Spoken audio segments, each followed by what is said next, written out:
Good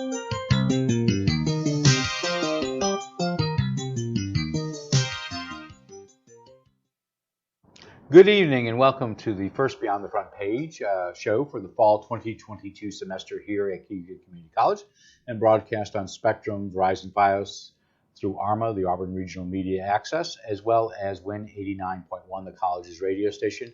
I'm your host, Guy Cosentino. This year is a special year for the Cayuga County United Way, celebrating its 100th year in our community of providing services, funding for services. This weekend, an exhibit opens at the Cayuga Museum on their history, and next week they are holding a gala and dinner to commemorate their 100th anniversary. With all this going on, 2 weeks ago, they also kicked off their annual campaign to raise funds for the coming year. We are delighted to have in the studio today their Executive Director of the Cayuga County United Way, Kathryn, and Campaign and Marketing Manager Julisa Stone, who is usually behind the scenes getting our guests here, but she's in front of the camera today to talk about the upcoming events in this year's campaign. Welcome back. Welcome to the front of the camera versus doing everything behind the scenes for us. So, happy birthday to the United Way. I know you kicked off the campaign, and we've got two graphics. We'll show one in a second picture that was recently taken. But, well, I guess we can put that one up. How much are you trying to raise this year? The goal is $800,000 for this year.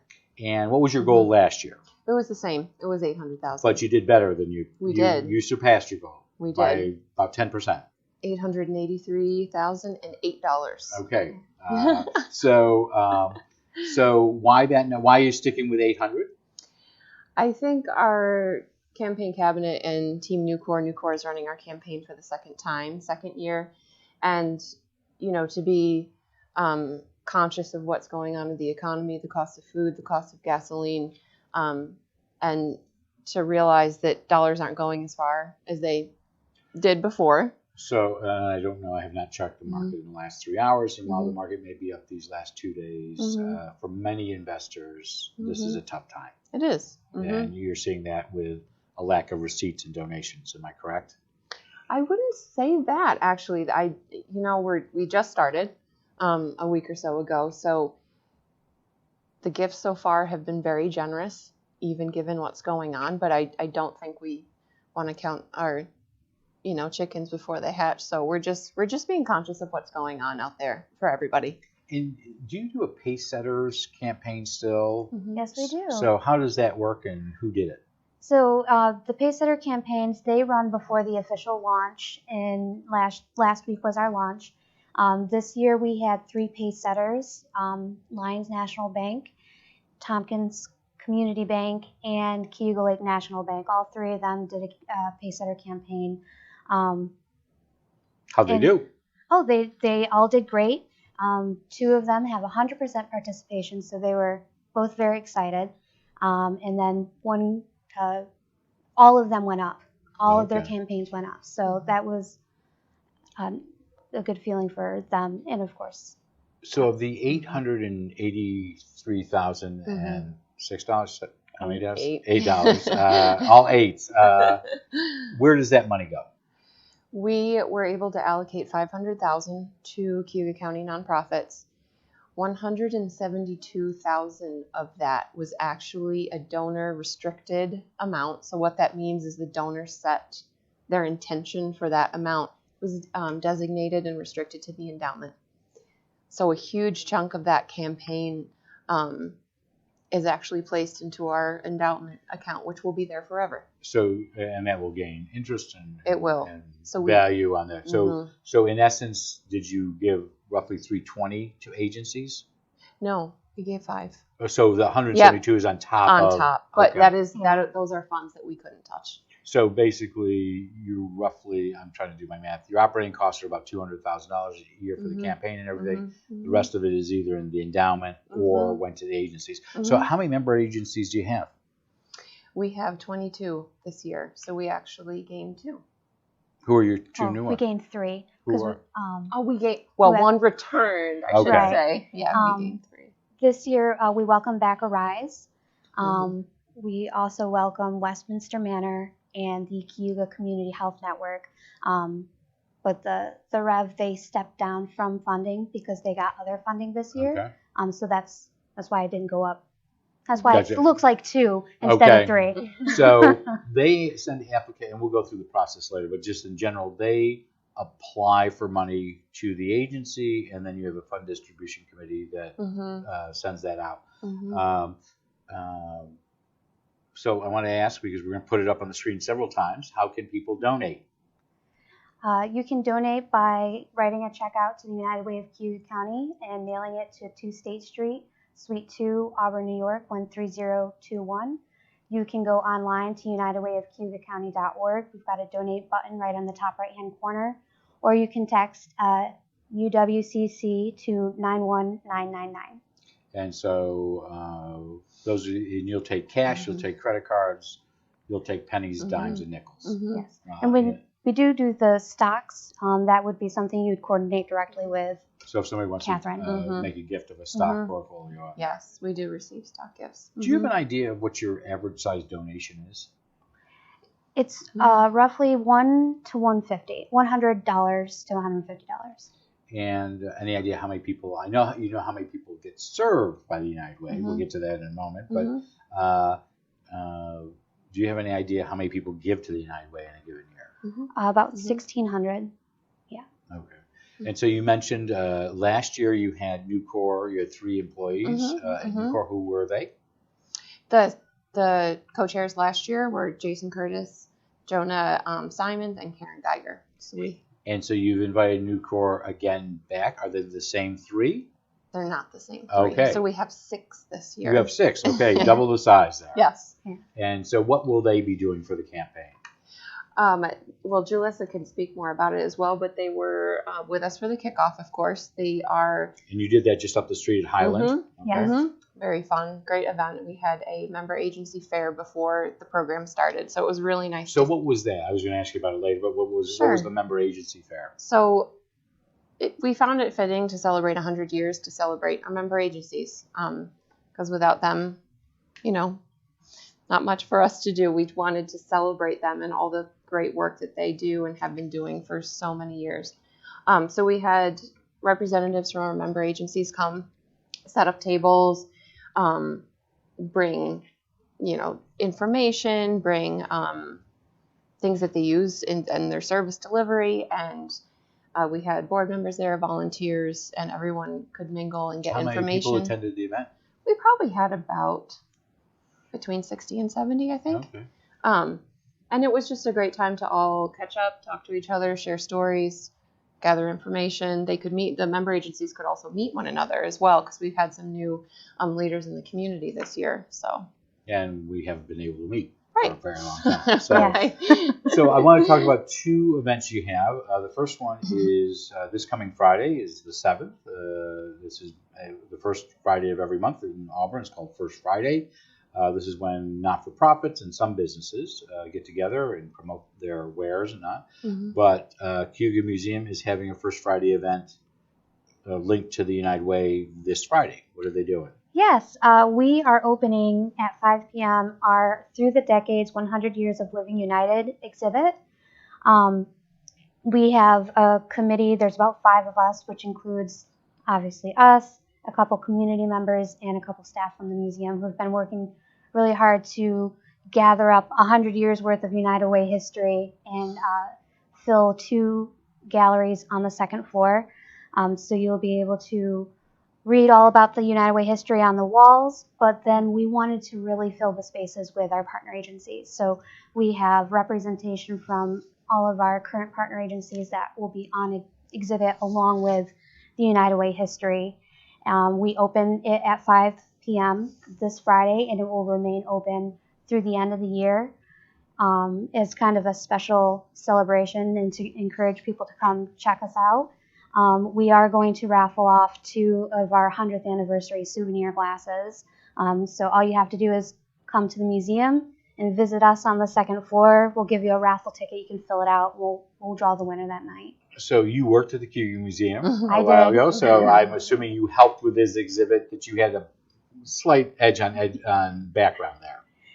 Yeah. On how to put an exhibit together. So where do the materials come from?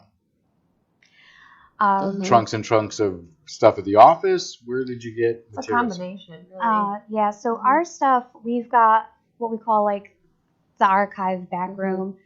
So all of the minutes, the notes from the last century, along with like, there's quite a few scrapbooks, particularly from the 70s. That's kind of how they kept the records.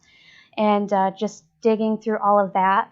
Our committee, they were amazing at helping us gather outside resources. We used the digital archive that the Seymour Library houses on their website. One of our committee members, she actually used to be on the board at the museum and did a lot of campaigns with us on cabinet back in the day. She went through the microfilms at the Seymour Library. So this is a very visual exhibit. Yes. It is. And so how long does the exhibit is just not Friday though? Right. It's up through the end of the year. So I believe December 30th is the last day that the museum is open this year. And it doesn't cost to go on Friday night, correct? Not this Friday. So for first Friday, it's free admission. So it's. But if you want to go, it's a normal admission to the museum after that. Right. Correct. Unless you go to the first Friday of November to the first Friday of December. Okay. Correct. So that's this week, and then you're capping off. So you count the 100th anniversary as being the calendar year, correct? We did this year, yes. So you're capping off your event on Friday, on lucky October 13th, which happens to be a Thursday. It's a Thursday. So you're doing a 100th anniversary gala. What is that all about? It is celebrating 100 years of serving Cayuga County, all of the wonderful work of generations of donors and volunteers and people who have utilized the program. So it's at Chantal Marie Celebration Hall. So that is on Westlake Road, past the Springside, Yes. up on the right, maybe a mile and a half. Exactly. Okay, just so Beautiful people know spot. where it is. Yep. More than enough parking. Has a beautiful view of the lake. Okay, and that is from what time to what time? 5 to 9. And you have I know you have a program, but you have a speaker coming in, correct? We do.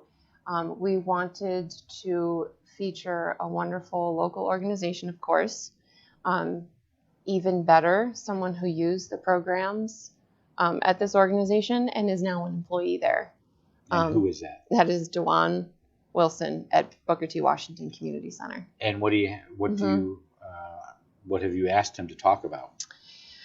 Well, it's going to be a bit of a surprise, really. But no, we've told him what the gala will benefit, which so is what will the gala benefit? It's a new program called Student United Way. Okay. So we're working with, we're piloting the program with Auburn High School, and it's basically a student body run United Way. So will they distribute funds? Yes. Okay. Yes. At the end of next year for educational programs. Okay. Only in the Auburn district or throughout? It's campus based. Okay. So should other schools, we're going to pilot the program, find the success and a good model, and then hopefully other school districts will like to join us. So I've talked to DeJuan about what the gala will benefit.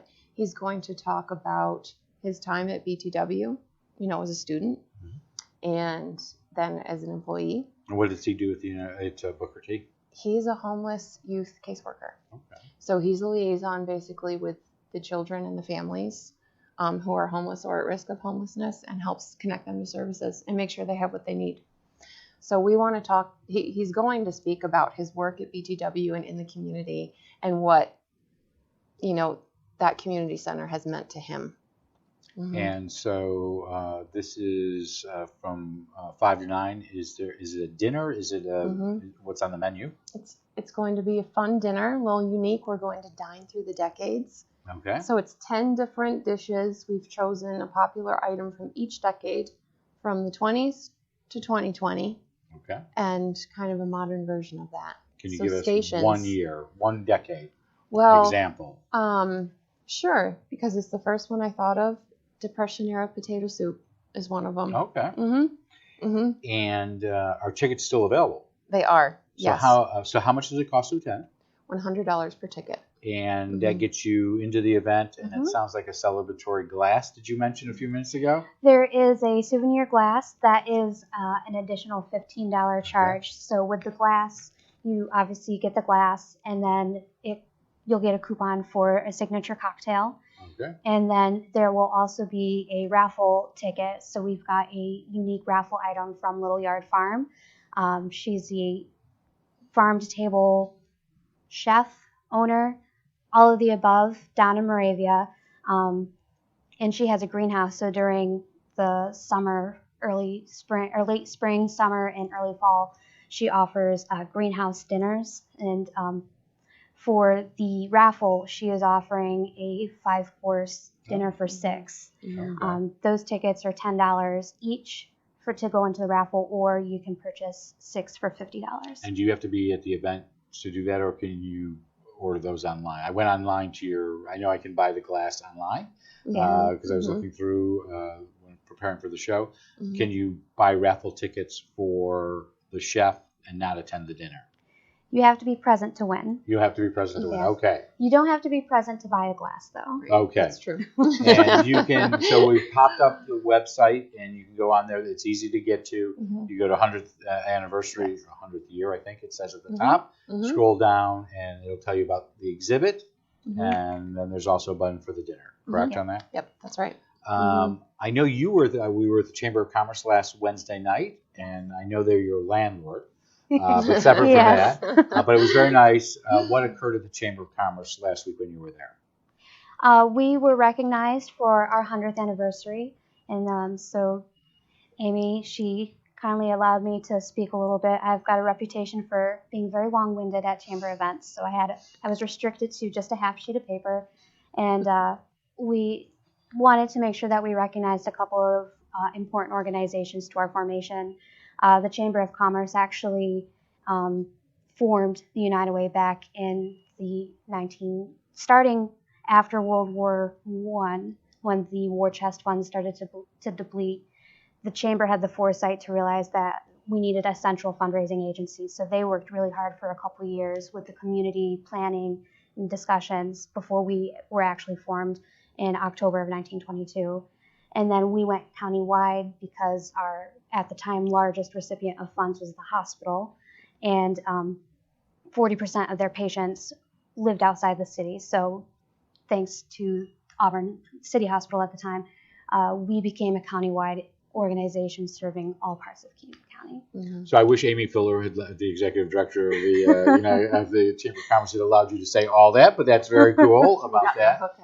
I think people see, not to get to put a plug in for Parker Brothers, but if you go back to your Monopoly game, one of those cards is Community Chest. Right. And that is how Community Chest tended to form into the United Way here. So was the you may not know this, you may, was the first United Way when you were created, was there a national organization, or was it just, it was formed here, and then at some point there became a United Way, you joined as a member? Right. It started as the Auburn Community Chest. Yeah. It was a completely locally driven organization at the time.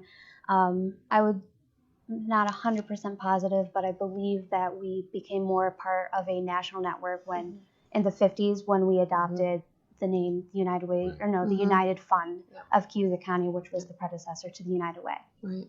So do you have any idea of how many people are impacted by the United Way in a given year in Cayuga County? It varies year to year, but last year, for instance, 60%. So it can be 2 out of 3 people. And I don't mean to be crass here. It's cradle to grave. So it can be everybody from healthcare to hospice. It's the Girl Scouts, the Boy Scouts, the YMCA, and I know I'm going to get in trouble. Arise, which works with people with disabilities. It's the whole panoply. And I know in the last couple of years you've gotten into the arts. You mentioned the Rev, but I think Auburn Public Theater has been a recipient in the past. So it used to be education, safety net, health, and financial stability. Is that still the core mission of the United Way? It is. Yes. And can you give us some examples of what you fund? For instance, this year we fund the Scat Band. So help them deliver a tremendous service to the county to help with transportation for elderly and disabled individuals who don't have access to transportation. So we have seen a spike in gas prices Sure. earlier. Yep. Does that mean that the United Way can or has or may step in to help supplement an organization that clearly, we can say this across the board. I think I was just reading something earlier today. The two variables are food, depends on drought and weather, and energy prices. Does the United Way step in if there's an emergency of that nature? Or do you try to keep to, this is what we're giving you for this year, apply next year? Well, that's kind of something we developed this year, kind of modeling after the COVID-19 fund that was started by the board and community members. We started this year a community building mini grant. So it was used actually by the SCAT band to help with higher gas prices. Their gas prices tripled. I did not know that. I was just asking as so a that question. was a really good question. Yeah. So was there more than one mini grant recipient? Not yet. Okay. But we have a community building mini grant, which we took a portion of our funding from last year's campaign and allocated to the community building mini grant, and it is for situations like that. So this comes to the question about how you distribute funds. So you have a fund distribution committee, which sounds, oh great, they get to hand out money. That might be the easiest part, but it's the job overall is hard. They have to take applications and do what? So it's about 6-month or so process. We form we have our committee year round, but as a part of that committee, a subset of that committee is the fund review panels.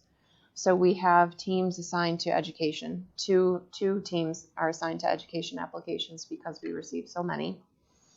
Health, and then safety net, financial stability. So we have the committee and then the panels underneath that committee. So we put out a call for applications early December in the newspaper, on social media, on our website, and we'll receive hopefully as many applications as possible from county nonprofits. And am I correct on this? Where it used to be the standard, these are the agencies we have, and we only let a period of time where we let agencies in. Right. They can always leave, but rarely do they. Sure. You have more of a flow right now that if somebody puts a good application in, they may be considered.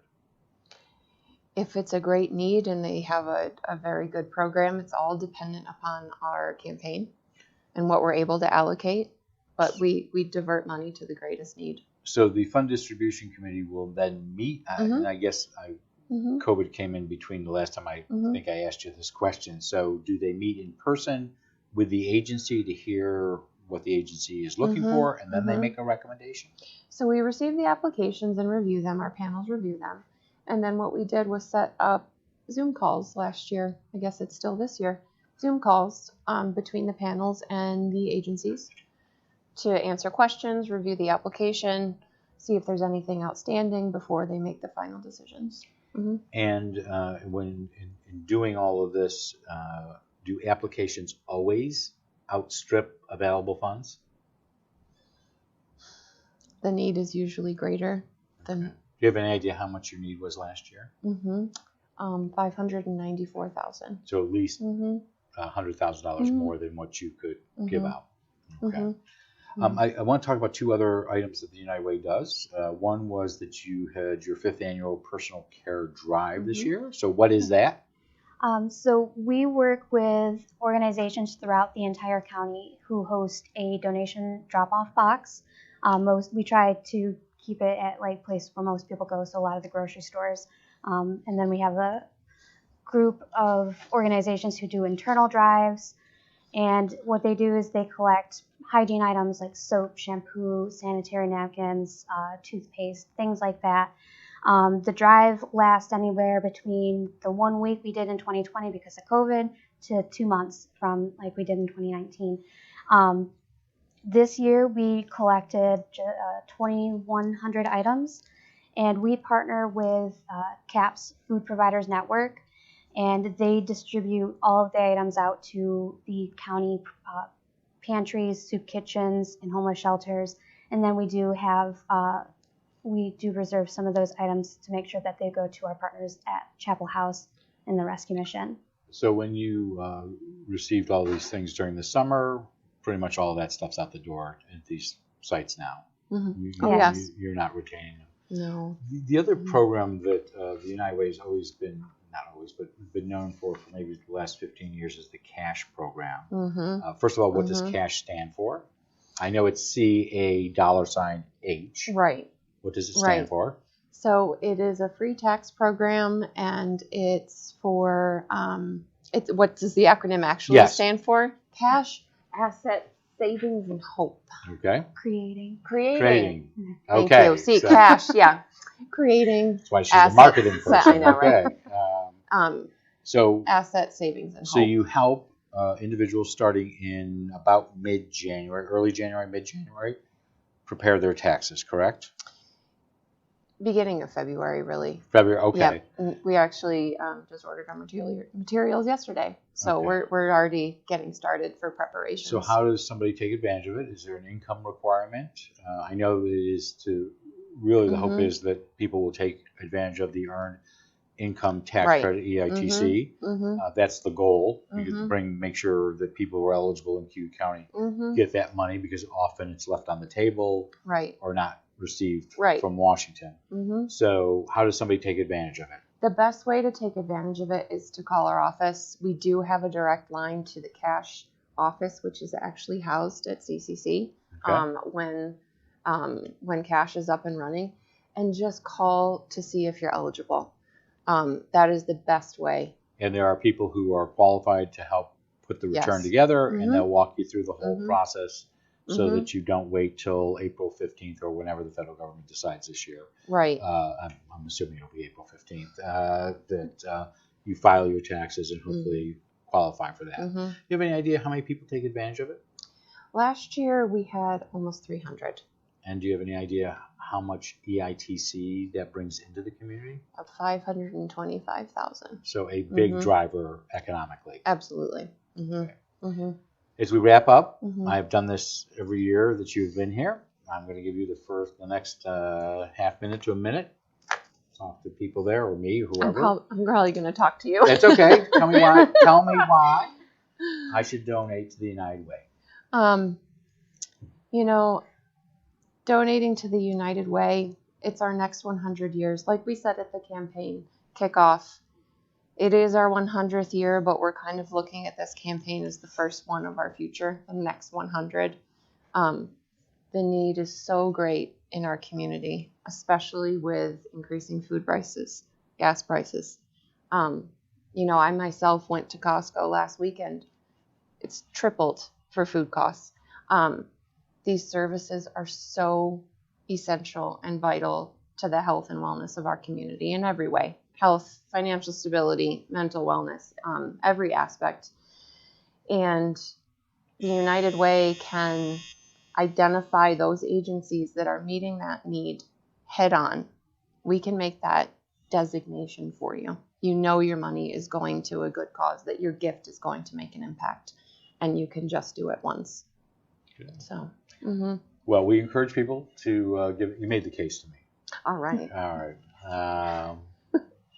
Long-time donor to the United Way, because I think it's a great organization to help with just the items that you talked about. But we want to thank both the United Way's Executive Director, Kathryn Dennis, and Campaign and Marketing Manager, Julisa Stone, for joining us today to talk about two upcoming items in the next 2 weeks. The exhibit at the Cayuga Museum, which you can see this coming Friday on the 7th, and their 100th anniversary event on the 13th that you can still register for by going to the United Way website or stopping by to State Street to drop off a check, whether it's for the events or a donation for this year's campaign.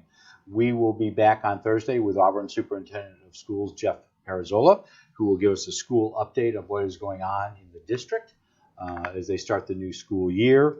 And then we will have on Beyond the Front Page Kathleen Cuddy, the Public Health Director for Cayuga County, who will give us an update on COVID and the efforts of her office to get people vaccinated or boosted, and her department's efforts to get the flu vaccine out there.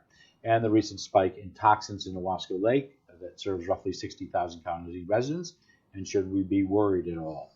Next week, we start our annual series of election forums. Forums are planned for the 24th Congressional District. This is a new district featuring a race between Congresswoman Claudia Tenney and Steve Holden. We're waiting to hear back from either candidate if they will participate. We have the candidates for the new 48th Senate District, which includes Senator Rachel May and Onondaga County Legislator Julie Abbott. They have both agreed to participate, and we're waiting to hear back from Justin Coretti, who is on the conservative line. And that will be finished with the 126th Assembly District with Assemblyman John Lamondis and Bruce McBain. Mr. McBain has accepted our invitation, so we will, over the next 2 weeks, be giving you those forums starting next week on the 13th. As per practice, I will moderate the forums, and Jeremy Boyer, the executive editor of The Citizen, will be asking the questions of our candidates. We'd like to let you know, though, that you can send us your ideas for future guests for both Inside Government and Beyond the Front Page. You can send them to cozguytho@aol.com. As I mentioned earlier on the show with the mayor, the Cayuga Community College family lost a longtime friend and employee this summer, Doug Brill, who was a graduate of this institution and was this department's chief engineer in telecom since 2005. For 16 seasons, he was the man who made us all sound good. He was the go-to guy if you had to fix a glitch. And we all know we have glitches here when it comes to technology, and he was a problem solver. He taught hundreds, if not thousands, of students during his service here at the college. He is greatly missed by all of us. We are dedicating this season to his memory, and we think of him often. I'm Guy Cosentino for Cayuga Community College. I want to thank you for watching. Hope you're well and be safe, and go out there and give to the United Way.